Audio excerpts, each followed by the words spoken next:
Hi, this is Gabriel Romero with The Source Live. We're here in Exeter, California with Jim Phillips, president of Porterville Citrus. Welcome. Thank you very much. Good to be here. So tell me a little bit about the structure of your packing facility as well as the other growers that you have within Sunkist. So we're a private licensed packer. We're not a cooperative, although we're part of the Sunkist marketing cooperative. And we represent 650 to 700 growers over about 23,000 acres and process that through 7 packing facilities. So tell me a little bit about where we're at right now and what we're looking at. We're looking at a block of Fukumoto navels. We're probably about a week or so away from harvesting this particular fruit. As you can see, the color's coming on quite nicely. Sugar's up to about 11.5 bricks, and so we'll be into this block here pretty quick. So the sizing profile moving forward in the next couple of weeks, what do you see that looking like? You know what, it always starts off a little smaller and then tends to get a little bigger. Not always, but this particular year. That said, we're still gonna have a really nice run of size. You know, there again, if you're looking at size structure specific, you know, we'll probably be an 88-72, 72-88 within 13s and more 56s this year, but still a really nice run of size. Give me a little scenario of different varieties that we have coming up. So we typically get started on Fukumotos. There are Becks and Newhalls that are early season fruit, and we kind of roll into TIs that tend to be a little smoother. They're a little more grainy, but it's a beautiful piece of fruit. And then we start to get into the Fishers, so Fisher navels, and then Washington, the traditional Washington navels, kind of as we move along.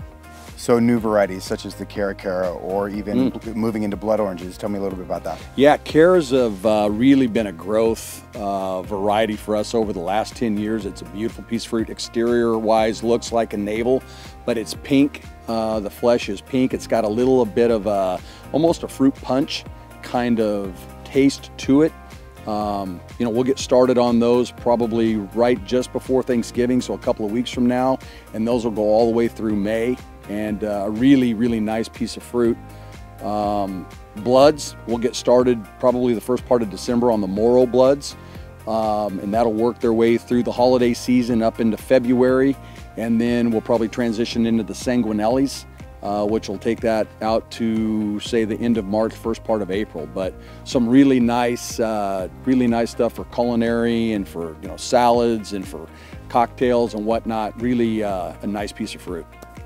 So in our industry, as far as the ag side over in the Salinas Valley, automation has been a big part of our industry. Tell me a little bit about yours. Yeah, probably over the last 15 to 20 years, the major focus has been on electronic grading. So the ability to look at color, blemish, and do a better job of grading. We've also kind of entered into this world where we've got near infrared technology that actually looks at the inside of the fruit in a non-destructive way, and trying to figure out how to use that a little bit. And so that's probably been the biggest focus on technology to date. I think going forward, we talk about labor and the cost and potentially the shortage, and so we're looking at automated packing. We're looking at robotics for stacking. But at the end of the day, in an effort to deliver the best product we can to consumers, it's still going to take that human touch. So the fruit on the tree, obviously it's got to be a certain bricks level. Give me a little story about this little orange right here. Yeah, this, like I said a little while ago, this is about 11.5 bricks is probably the average in this particular block right now. So we're out testing the fruit.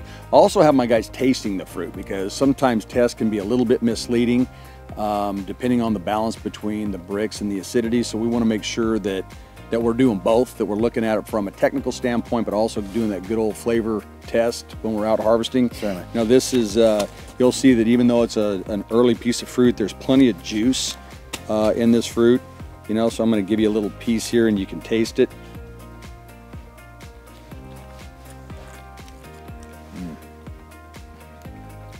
That's got good sugar. I think we're setting up for a great season. I mean, the fruit quality, like I said, has been very good, and this is pretty representative of where we're at today, and it should only get better from here.